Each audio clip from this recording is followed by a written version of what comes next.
આમાં સૌથી પહેલા આપણે પ્રસ્તાવના વિશે જોઈશું, તેનું ઇન્ટ્રોડક્શન શું છે માનવ પ્રજનન તંત્ર માટે, અને તેની સંપૂર્ણ માહિતી માટે આ વિડીયોને અંત સુધી જોશો.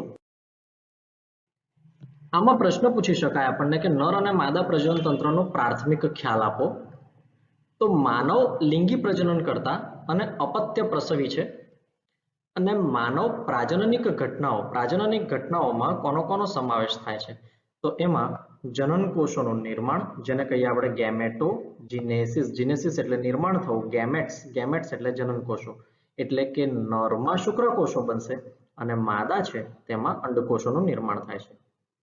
શુક્રકોષોને માદાના જનન માર્ગમાં દાખલ કરવાનું, તો આ જે ઘટના છે શુક્રકોષોને માદાના જનન માર્ગમાં દાખલ કરવાની જે ઘટના છે તેને કહીશું આપણે ઇન્સેમિનેશન, તથા નર અને માદા જનન કોષોનું જોડાણ થવું, જેને કહીએ છીએ આપણે ફલન એટલે કે ફર્ટિલાઇઝેશનની પ્રક્રિયા, જે ફલિતાંડ એટલે કે યુગ્મનજ એટલે કે ઝાયગોટ જે દ્વિકીય છે તેના નિર્માણ તરફ દોરી જાય છે.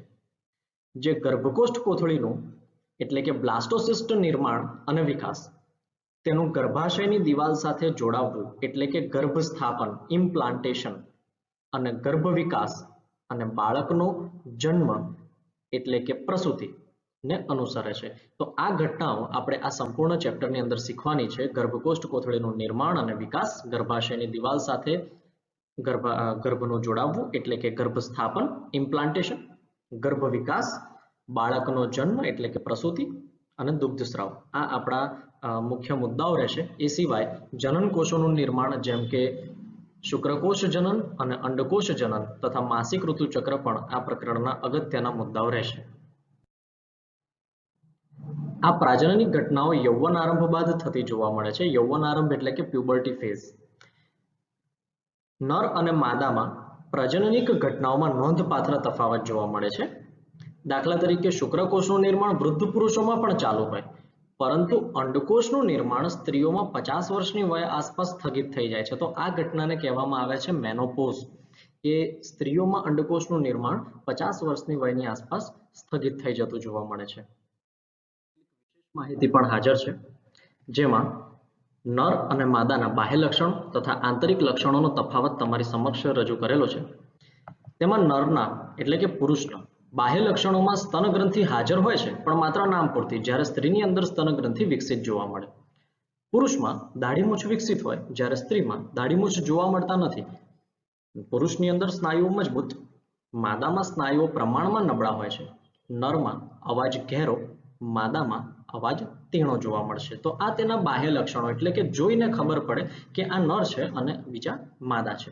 જ્યારે આંતરિક લક્ષણોના આધારે પુરુષ હોય તો તેમાં ફરજિયાત શુક્રપિંડની હાજરી હોય જ, સ્ત્રી હોય તો તેમાં અંડપિંડની હાજરી હોય જ.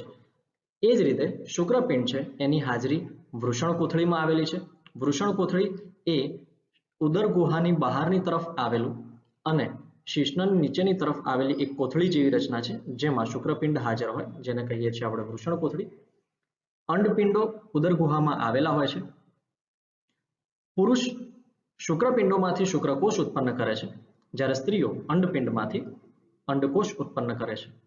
શુક્રપિંડમાંથી ટેસ્ટોસ્ટેરોન અંતઃસ્રાવ મુક્ત થાય છે, જ્યારે અંડપિંડમાંથી ઇસ્ટ્રોજન અને પ્રોજેસ્ટેરોન અંતઃસ્રાવ છે તે મુક્ત થાય છે. The male reproductive system. પ્રશ્ન પૂછાય, શુક્રપિંડનું સ્થાન તથા રચના જણાવી શુક્રોત્પાદક નલિકાઓ વિશે જણાવો. એમાં શુક્રપિંડનું સ્થાન ક્યાં? તો નર પ્રજનન તંત્ર એ નિતંબ પ્રદેશ એટલે કમરની નીચેનો પ્રદેશ, કટી પ્રદેશની નીચેનો પ્રદેશ, પેલ્વિસ એરિયા જેને કહીએ, તેમાં શુક્રપિંડની એક જોડની સાથે સાથે સહાયક નલિકાઓ, શુક્રપિંડની એક જોડ તો હોય જ, સાથે સાથે શું હોય? સહાયક નલિકાઓ હોય, ગ્રંથિ હોય અને બાહ્ય જનેન્દ્રિયોનો સમાવેશ થાય છે. બાજુની આકૃતિમાં આપણને સ્પષ્ટ જોવાઈ રહ્યું છે કે જે કટી પ્રદેશ છે એ કટી પ્રદેશની નીચેની તરફ નર પ્રજનન તંત્ર દર્શાવતી નિતંબ પ્રદેશ એટલે કે પેલ્વિસના છેદની આકૃતિ બતાવેલી છે. શુક્રપિંડ એ ઉદરની બહાર કોથળી કે જેને કહેવામાં આવે છે વૃષણ કોથળી અથવા તો સ્ક્રોટમ, તેમાં આવેલા છે. અને વૃષણ કોથળી શુક્રકોષ જનન માટે જરૂરી શુક્રપિંડોનું નીચું તાપમાન, કેમ નીચા તાપમાનની જરૂર છે? કેટલું નીચું તાપમાન 2 થી 2.5 ડિગ્રી સેલ્સિયસ નીચું જાળવવામાં મદદ કરે, કારણ કે શુક્રકોષ જનનની જે પ્રક્રિયા છે, તો શુક્રકોષ જનનની પ્રક્રિયા એટલે કે શુક્રકોષના નિર્માણની પ્રક્રિયા એ શુક્રપિંડમાં થાય અને તે આપણા શરીરનું તાપમાન 37°C તાપમાને નથી થઈ શકતું. તો એના કરતાં એને નીચું તાપમાન જોઈએ, તેના માટેના ઉત્સેચકો એના કરતાં નીચા તાપમાને સક્રિય બને છે. માટે કુદરતી રીતે વૃષણ કોથળીમાં જે શુક્રપિંડ છે એ શરીરની બહાર, ઉદરની ગુહાની બહારની તરફ વૃષણ કોથળીમાં આવેલા છે, જેનું તાપમાન શરીરના તાપમાન કરતાં 2 થી 2.5 ડિગ્રી સેલ્સિયસ જેટલું નીચું જોવા મળે છે. પુખ્તમાં દરેક શુક્રપિંડ અંડાકાર, આશરે 4 થી 5 સેન્ટીમીટર લાંબુ અને 2 થી 3 સેન્ટીમીટર પહોળું. તો આ એની લંબાઈ પહોળાઈ થઈ. શુક્રપિંડ અંડાકાર હોય, આશરે 4 થી 5 સેન્ટીમીટર લાંબુ અને 2 થી 3 સેન્ટીમીટર પહોળું હોય. શુક્રપિંડ સઘન આવરણ વડે આવૃત હોય છે. દરેક શુક્રપિંડ આશરે 250 ખંડ ધરાવે છે અને જેને શુક્રપિંડીય ખંડિકાઓ તરીકે ઓળખવામાં આવે છે. એટલે કે શુક્રપિંડ જે છે એ શુક્રપિંડ વિવિધ ભાગોમાં વિભાજિત થયેલું છે. એના 250 જેટલા ખંડો આશરે જોવા મળે અને એ દરેક ખંડને કહેવામાં આવે શુક્રપિંડીય ખંડિકાઓ, ટેસ્ટિક્યુલર લોબ્યુલ્સ. એ ટેસ્ટિક્યુલર લોબ્યુલ્સ જે છે એટલે કે શુક્રપિંડ ખંડિકાઓ છે, એ દરેક ખંડિકા 1 થી 3 જેટલી શુક્રકોષો ઉત્પન્ન કરતી ગૂંચળામય નલિકાઓ ધરાવે અને એ ગૂંચળામય નલિકાઓને કહેવામાં આવે શુક્રોત્પાદક નલિકાઓ. શુક્ર એટલે કે શુક્રકોષો, ઉત્પાદક એટલે કે શુક્રકોષોનું ઉત્પાદન કરતી નલિકાઓ, જેને કહીએ આપણે સેમિનિફેરસ ટ્યુબ્યુલ્સ.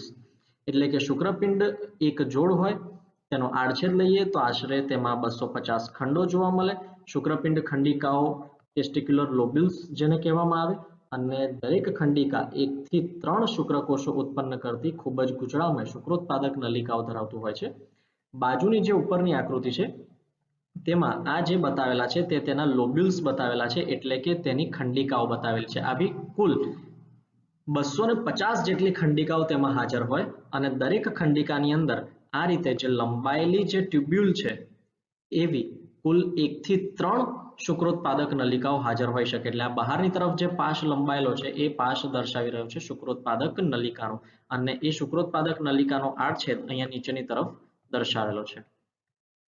તો શુક્રોત્પાદક નલિકા તેની અંદરની બાજુ પર 2 પ્રકારના કોષો ધરાવે. 2 પ્રકારના કોષોમાં એક પ્રકારનો કોષ છે જેને કહીએ આપણે જનન કોષો એટલે કે મેલ જર્મ સેલ એટલે કે આદિ શુક્રકોષો. આદિ શુક્રકોષો અહીંયા બાજુની આકૃતિમાં દર્શાવેલા છે, જે પ્રમાણમાં ગોળ આકારના જોવાઈ રહ્યા છે. બરાબર, આપણે એક અલગ કલરથી તમને હું દર્શાવવાનો પ્રયત્ન કરું તો ઝડપથી જોવાશે. આ જે ગોળ કલર રાઉન્ડ જે છે એ રાઉન્ડ સેલ્સ છે, એ રાઉન્ડ સેલ્સ મોટા ભાગે કેવા જોવા મળે છે, એને કહીએ આપણે આદિ શુક્રકોષો, સ્પર્મેટોગોનિયા અથવા તો નરજનન કોષો. અને જે બીજા કોષો છે એ બીજા કોષોને કહીશું આપણે સર્ટોલી કોષો. સર્ટોલી કોષોનું કાર્ય છે કે નરની અંદર જે જનન કોષો છે એ જનન કોષોને પોષણ પૂરું પાડવાનું. તો સર્ટોલી કોષો અને આદિ શુક્રકોષો બંનેની હાજરી જોવા મળે છે. નરજનન કોષો અર્ધીકરણને અંતે એટલે કે કોઈ પણ જનન કોષ છે એ જનન કોષમાં અર્ધીકરણની પ્રક્રિયા થશે અને અંતે શુક્રકોષના નિર્માણ તરફ તે દોરી જાય. જ્યારે સર્ટોલી કોષો છે એ શું કામ કરશે? જનન કોષોને પોષણ પૂરું પાડશે. બરાબર, તો 2 પ્રકારના કોષો થયા. એક નરજનન કોષો, તો નરજનન કોષો અર્ધીકરણ કરશે અને શુક્રકોષનું નિર્માણ કરશે.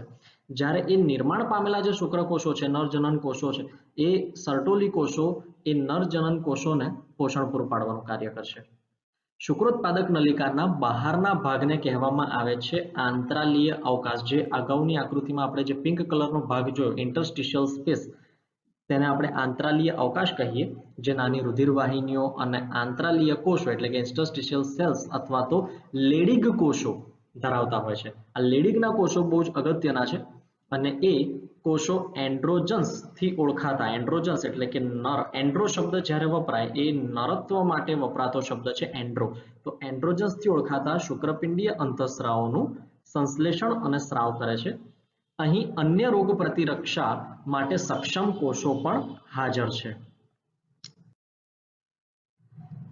બીજો પ્રશ્ન નર પ્રજનન તંત્રમાં એ રીતે પૂછી શકાય કે નરમાં પ્રજનન સહાયક નલિકાઓ વિશે માહિતી આપો. તો તેમાં નરમાં પ્રજનન સહાયક નલિકાઓમાં વૃષણ જાળ આવેલી છે. વૃષણ જાળ માટે શબ્દ વાપર્યો છે રેટેટેસ્ટિસ. રેટે શબ્દનો મતલબ જ થાય છે રેટિક્યુલ. રેટિક્યુલ ઉપરથી શબ્દ આવ્યો. રેટિક્યુલ એટલે કે ગૂંચળામય. તો જાળા જેવી રચના બનાવે તેને કહીએ આપણે રેટિક્યુલ, અને ટેસ્ટિસ એટલે કે શુક્રપિંડ. બરાબર. તો રેટેટેસ્ટિસ તો વૃષણ જાળ, જે અહીંયા બાજુની આકૃતિમાં આપણને વૃષણ જાળી જે નામ નિર્દેશન કરેલું છે સ્પષ્ટ જોવાઈ રહ્યું છે કે ઘણી બધી વૃષણ જાળ અહીંયા જોવા મળી રહી છે.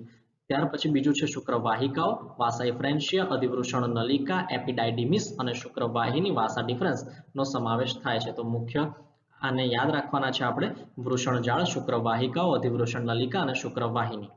એમાં વૃષણ જાળ જે છે એ આપણે જોયું. ત્યાર પછી બીજું છે શુક્રવાહિકા. શુક્રવાહિકા જે આ રીતે આમ લંબાયેલી જે છે એ છે શુક્રવાહિકાઓ. એના પહેલાની જે આ ગૂંચળામય નલિકાઓ છે એ ગૂંચળામય નલિકાઓ જે આપણે ખંડીય ટ્યુબ્યુલ્સની વાત કરતા હતા, 250 જેટલા ખંડો છે એની અંદર આવેલી જે નલિકાઓ છે એ નલિકાઓ ભેગી મળી અને વૃષણ જાળીનું નિર્માણ કરે. અને ત્યાર પછી એ વૃષણ જાળ આગળ શુક્રવાહિકા છે એ શુક્રવાહિકા બનાવશે. શુક્રવાહિકામાંથી પછી એ બનાવશે અધિવૃષણ નલિકા, જે આમ બહારની તરફ આમ લંબાયેલું છે, જેને કહીશું નલિકા. અને અધિવૃષણ નલિકા આગળ વધી અને એ શુક્રવાહિનીમાં ફેરવાશે. શુક્રપિંડની જે શુક્રોત્પાદક નલિકાઓ છે તે શુક્રવાહિકાઓમાં વૃષણ જાળ મારફતે ખુલે છે, જેની ચર્ચા હમણાં જ કરી આપણે. અને શુક્રવાહિકાઓ શુક્રપિંડમાંથી બહાર આવે. એટલે હવે બિલકુલ કન્ફ્યુઝ થવાની જરૂર નથી. સૌથી પહેલી વસ્તુ શું છે તો એ છે શુક્રોત્પાદક નલિકાઓ જે શુક્રપિંડની અંદર આવેલી છે. શુક્રપિંડ નલિકાઓ છે એ શુક્રવાહિકાઓમાં વૃષણ જાળ મારફતે ખુલશે. તો આ વૃષણ જાળી જે છે એ અહીંયા આપણે આકૃતિમાં સ્પષ્ટ જોવાઈ રહી છે. વૃષણ જાળી મારફતે ખુલશે અને વૃષણ જાળી છે એ શુક્રવાહિકાઓ મારફતે પછી આગળ અધિવૃષણ નલિકામાં ખુલશે અને શુક્રપિંડમાંથી બહાર આવી અને શુક્રપિંડની પશ્વ સપાટીએ સ્થાન પામેલ અધિવૃષણ નલિકામાં ખુલે છે, કે જે બહારની તરફ આમ ગોઠવાયેલી છે તેને કહીએ તેની અધિવૃષણ નલિકા.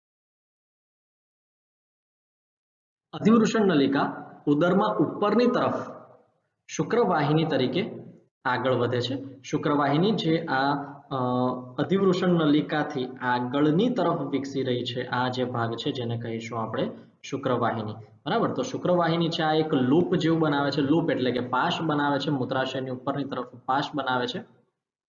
તેની સાથે શુક્રાશય જેને સેમિનલ વેસિકલની નલિકાઓ જોડાઈ મૂત્ર માર્ગમાં સ્ખલન નલિકા તરીકે ખુલે છે. એટલે કે આગળની તરફ આ જે શુક્રવાહિની છે એ શુક્રવાહિની આગળ વધી અને જે વિવિધ નલિકાઓ છે શુક્રાશય, એટલે શુક્રાશય આ જે ભાગ બતાવેલો છે પીળા રંગનો, એ પીળા રંગનો એક જોડ શુક્રાશયનો ભાગ છે અને એ શુક્રાશયમાંથી આવતી નલિકા સાથે તે જોડાશે અને એ જોડાઈ અને આગળ મૂત્ર માર્ગમાં સ્ખલન નલિકા તરીકે ખુલે. એની સાથે સાથે અહીંયા પ્રોસ્ટેટ ગ્રંથિ પણ આવેલી છે. સાથે સાથે અહીંયા બલ્બોયુરેથ્રલ ગ્રંથિ છે, એ બલ્બોયુરેથ્રલ ગ્રંથિ પણ આવેલી છે. તો એ દરેકમાંથી નીકળતી નલિકાઓ છે તે આ શુક્રવાહિની સાથે જોડાતી જશે અને અંતે એ જે મૂત્ર માર્ગ છે એ મૂત્ર માર્ગની અંદર એક સળંગ નલિકા તરીકે આગળ વધશે અને તેના ટોચના ભાગે શિશ્નાગ્રના ટોચના ભાગે છિદ્ર મારફતે બહારની તરફ. આ નલિકાઓ શુક્રકોષોનો સંગ્રહ અને શુક્રપિંડોની મૂત્રમાર્ગ દ્વારા બહારની તરફ વહન કરાવે છે. મૂત્રજનન માર્ગ, અહીંયા શબ્દ વાપર્યો છે મૂત્રજનન માર્ગ. નરની અંદર મૂત્રમાર્ગ અને જનન માર્ગ બંને એક જ હોવાને કારણે તેને આપણે મૂત્રજનન માર્ગ કહીએ છીએ, જે શિશ્નમાંથી પસાર થાય છે. તે પહેલા બલ્બોયુરેથ્રલ ગ્રંથિ નલિકા સાથે જોડાય. બલ્બોયુરેથ્રલ ગ્રંથિ વિશેની માહિતી આપણે આ જ વિડીયોમાં અંતમાં જોવાની છે. મૂત્રમાર્ગ મૂત્રાશયમાંથી ઉદ્ભવે છે અને શિશ્ન દ્વારા આગળ વધી મૂત્રમાર્ગ મુખથી ઓળખાતા છિદ્ર દ્વારા તે શરીરની બહાર ખુલે છે, જેને કહીએ આપણે યુરેથ્રલ મેટસ. શિશ્નની રચના. શિશ્ન એ નરનું બાહ્ય જનન અંગ છે, જેમાં તે વિશિષ્ટ પેશીથી બનેલું છે. તે ઉત્થાન અને વીર્યદાનની સાનુકૂળતા કરી આપે છે. ઉત્થાન એટલે કે નર જ્યારે જાતીય રીતે ઉત્તેજિત થાય ત્યારે મૈથુનની ક્રિયા માટે શિશ્ન લાંબુ અને કડક બને છે. તે ઘટનાને કહીએ છીએ આપણે ઉત્થાન, અને તે ઉત્થાન પેશી દ્વારા શક્ય બને છે.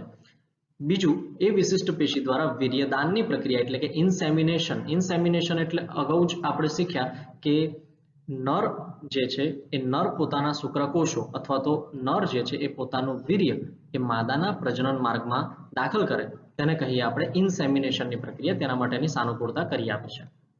તો શિશ્નના પહોળા છેડાને શિશ્નાગ્ર કહેવામાં આવે છે. શિશ્નાગ્ર એ શિશ્નનો ટોચનો ભાગ છે જે આગળની તરફ દર્શાવી રહ્યો છે, જે અગ્ર ત્વચાથી ઓળખાતી શિથિલ ઘડીભર ત્વચા દ્વારા આવૃત હોય છે.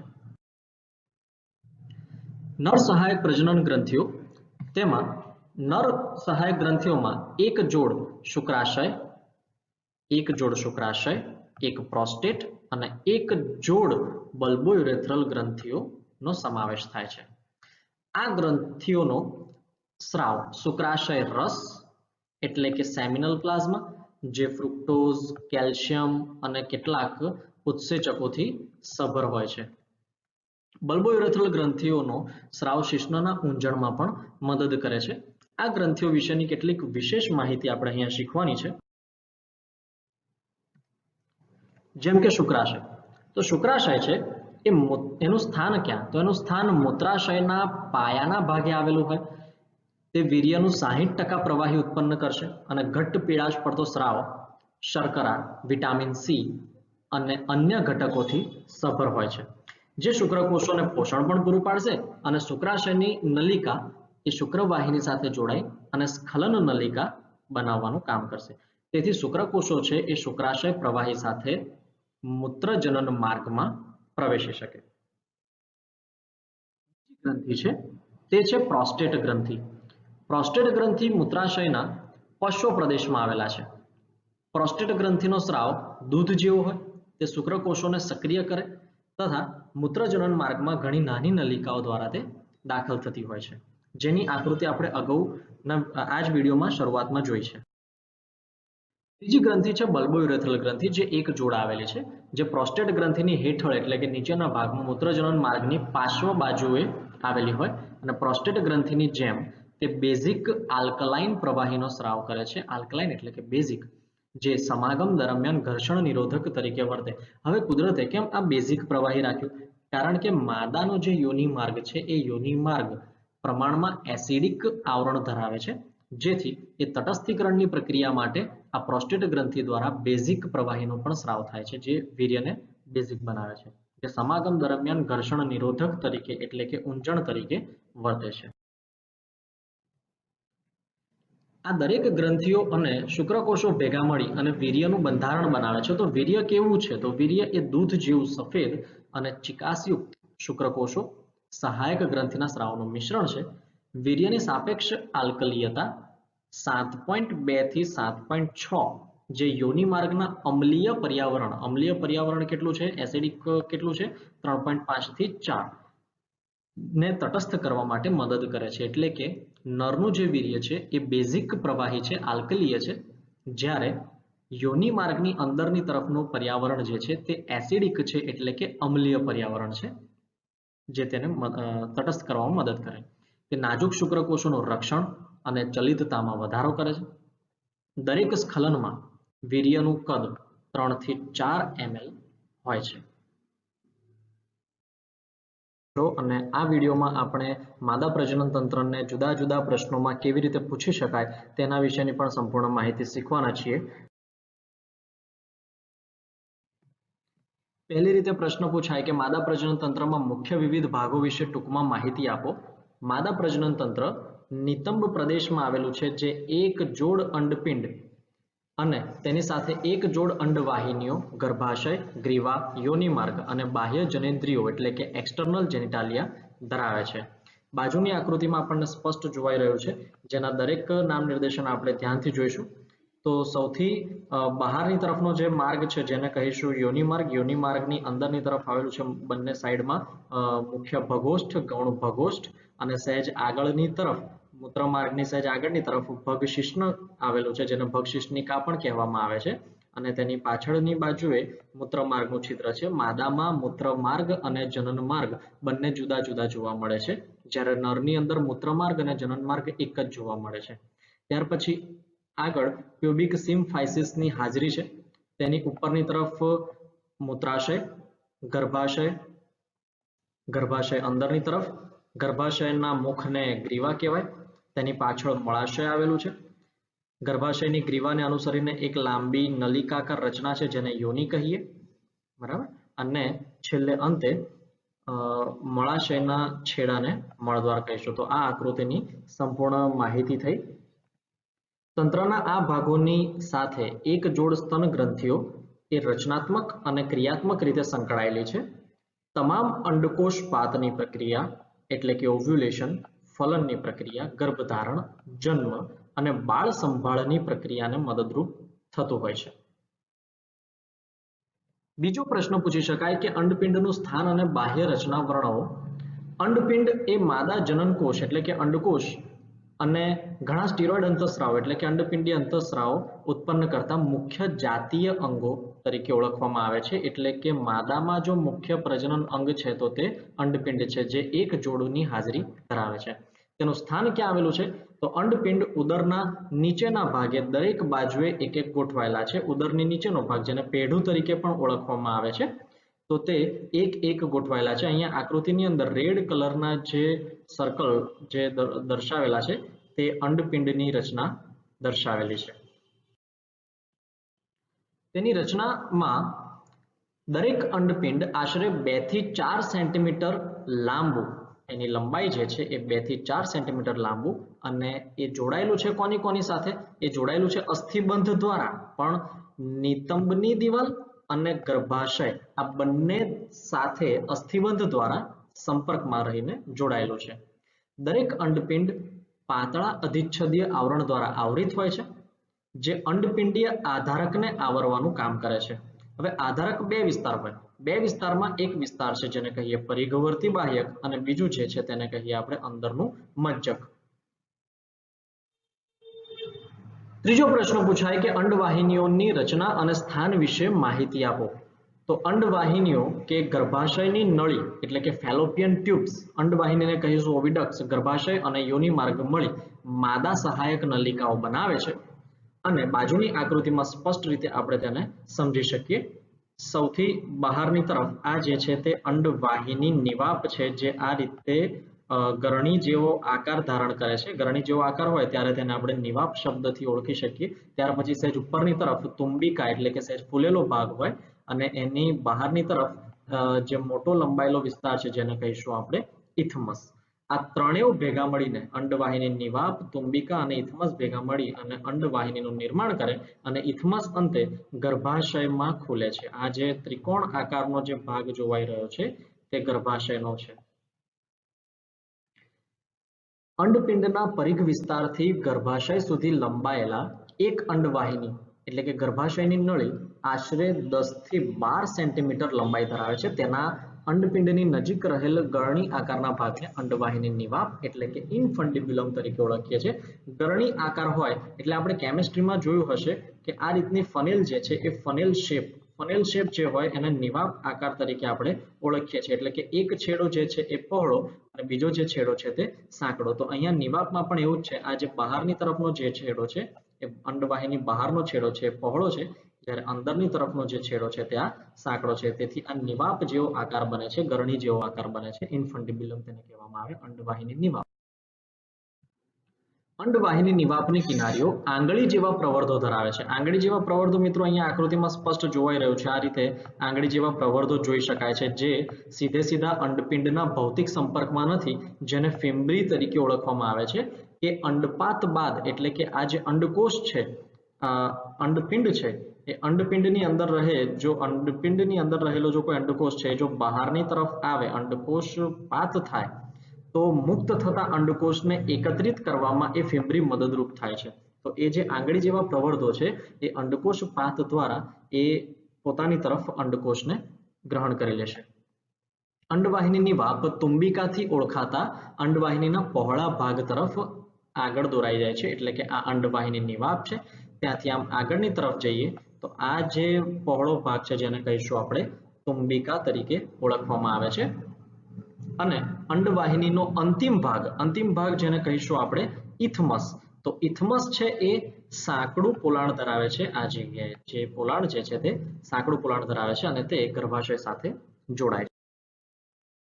નવો પ્રશ્ન પૂછાય, મહામોસ્ટ આઈએમપી, ગર્ભાશયની બાહ્ય અને આંતરિક રચના સમજાવો. ગર્ભાશયની આકૃતિ અહીંયા આપણે જોતા જ આવ્યા છીએ. અને તેમાં સમજ પડી શકે તેવું જ છે કે આ જે અંદરની તરફનો જે વિસ્તાર છે જેને કહેવામાં આવે છે ગર્ભાશય ગુહા, ગર્ભાશયનો ઉપરનો ભાગ છે જેને કહીએ આપણે ગર્ભાશયનો ઉપરી ભાગ. હવે એને 3 ભાગમાં વિભાજિત કરવામાં આવ્યું છે. સૌથી અંદરનો ભાગ જેને કહીએ આપણે એન્ડોમેટ્રિયમ, જે ગ્રંથિમય છે. ત્યાર પછી એની બહારની બાજુ છે જે સ્નાયુમય રચના છે જેને કહીશું માયોમેટ્રિયમ, અને સૌથી બહારનું જે સ્તર છે જેને કહીશું આપણે પેરીમેટ્રિયમ. ચલો તો એના વિશે વિસ્તારપૂર્વક શીખીએ. તો ગર્ભાશય એક જ હોય છે અને તે કુખ તરીકે પણ ઓળખવામાં આવે છે. ગર્ભાશયનો આકાર ઊંધા નાસપતિ જેવો હોય છે.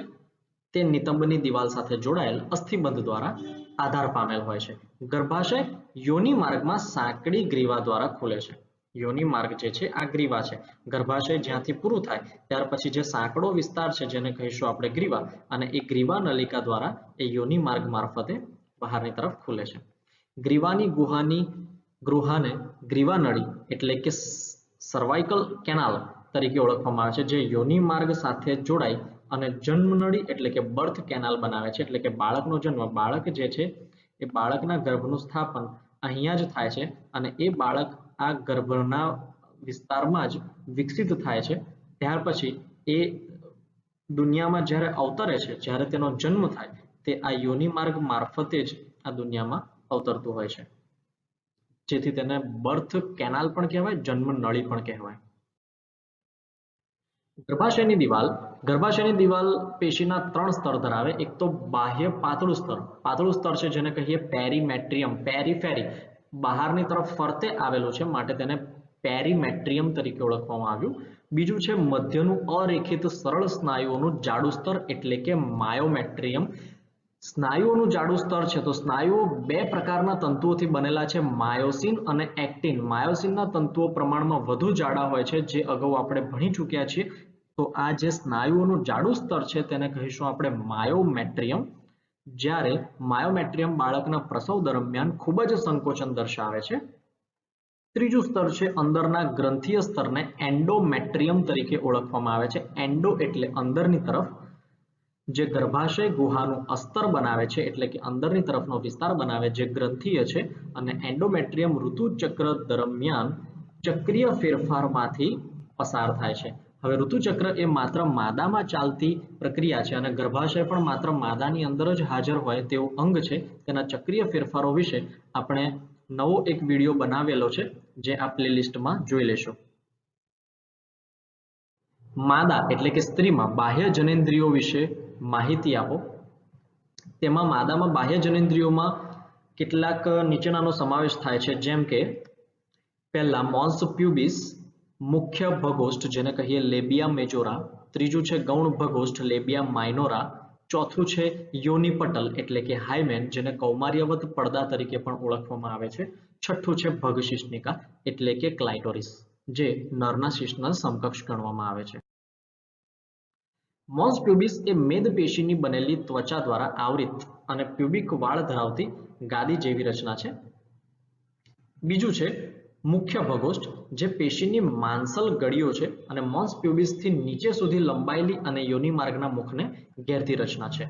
ગૌણ ભગોષ્ઠ છે એ મુખ્ય ભગોષ્ઠની નીચે આવેલ એક જોડ પેશીમય ગળીઓ આવેલી છે. યોનિ માર્ગનું મુખ એક કલા દ્વારા ઘણીવાર અંશતઃ આવૃત હોય છે, જેને યોનિપટલ એટલે કે હાઇમેન તરીકે ઓળખવામાં આવે છે. ભગશિશ્નિકા નાની આંગળી જેવી રચના છે, જે મૂત્રમાર્ગના મુખની ઉપર 2 ગૌણ ભગોષ્ઠના ઉપરી જોડાણ સ્થાને આવેલ છે અને ભગશિશ્નિકા પ્રજનન નલિકાના અભાવે શિશ્નથી જુદી પડે છે. યોનિપટલ ઘણીવાર પ્રથમ મૈથુન કે સમાગમ દરમિયાન ફાટી જાય છે. જો કે તે અચાનક પડવાથી અથવા આંચકો લાગવાથી યોનિ ટેમ્પોન એટલે કે વજાઇનલ ટેમ્પોન જેને કહેવામાં આવે, કે જો કોઈક ગાયનેક પ્રોબ્લેમ હોય, જે ઋતુચક્રમાં કોઈ પ્રશ્ન હોય, તો તે દરમિયાન યોનિ માર્ગના ઋતુ પ્રવાહને શોષવા માટેનું એક દાક્તરી સાધન છે. તો દાખલ કરતી વખતે આ યોનિ ટેમ્પોન દ્વારા યોનિપટલ તૂટી શકે છે. કેટલીક રમતો જેવી કે ઘોડેસવારી, સાયકલ સવારી વગેરેમાં સક્રિય ભાગ લેવાથી પણ યોનિપટલ તૂટી શકે છે. કેટલીક સ્ત્રીઓમાં યોનિપટલ મૈથુન બાદ પણ જળવાઈ રહે છે. તો યોનિપટલની હાજરી અથવા ગેરહાજરીને કૌમાર્ય એટલે કે વર્જિનિટી અથવા તો જાતીય અનુભવનું વાસ્તવિક ભરોસાપાત્ર સૂચક માનવામાં આવતું નથી. એનો અર્થ એવો કે જો કૌમાર્ય પટલ જે છે એટલે કે યોનિપટલ જે છે એ હાજર હોય તો જ એ સ્ત્રી કુંવારી છે અથવા તો તેણે જાતીય અથવા તો સેક્સ્યુઅલ એક્સપિરિયન્સ નથી કર્યો તે ભરોસાપાત્ર સૂચક ગણી શકાય નહીં. કારણ કે ઉપર આપણે બીજા પણ કેટલાક કારણો ભણ્યા, જેમ કે આંચકો લાગવો કે પછી ઘોડે સવારી કરવી, યોની ટેમ્પોન કે પછી સાયકલ સવારી કરવી, વધારે રમતો રમવી, તેનાથી પણ યોનિપટલ તૂટી શકે છે, જેથી તેને ભરોસાપાત્ર સૂચક માનવામાં આવતું નથી. સ્તન ગ્રંથિની રચના વિશે નોંધ લખો. આ રીતે પ્રશ્ન પૂછાય અને તેમાં સ્તન ગ્રંથિને વિસ્તારપૂર્વક આપણે સમજાવવી પડે આકૃતિ સહિત. આ સ્તન ગ્રંથિની આકૃતિ છે, તો પહેલા આપણે આકૃતિ વિશેની સમજૂતી મેળવી લઈએ. તો સૌથી બહારનો ભાગ, સૌથી પાછળનો ભાગ છે એ છે પાંસળી. પાંસળીની આગળની તરફ હોય આંતરપાસળી સ્નાયુ. આંતરપાસળી સ્નાયુની આગળની તરફ આવેલા છે પેક્ટોરાલિસ મેજર સ્નાયુ, જેની આગળની તરફ મેદ પેશીઓ ઘેરાયેલી હોય છે અને મેદ પેશીની અંદરની તરફ સ્તનખંડો આવેલા છે. સ્તનખંડોની અંદર સ્તન કુપિકાઓ છે. સ્તન કુપિકાઓમાંથી વિકસી અને સ્તન નલિકાઓ વિકસે, જે તુંબિકા નલિકા બનાવે છે અને તુંબિકા નલિકા છે તે દુગ્ધ નળી બનાવે, જે નિપલ દ્વારા શરીરની બહારની તરફ ખુલે છે. તો આ સ્તન ગ્રંથિની સંપૂર્ણ આકૃતિ વિશેની માહિતી થઈ. હવે સ્ટેપ બાય સ્ટેપ પાઠ્યપુસ્તક આધારિત આપણે અભ્યાસ કરીએ. ક્રિયાશીલ સ્તન ગ્રંથિ એ બધા જ માદા સસ્તનોની લાક્ષણિકતા છે.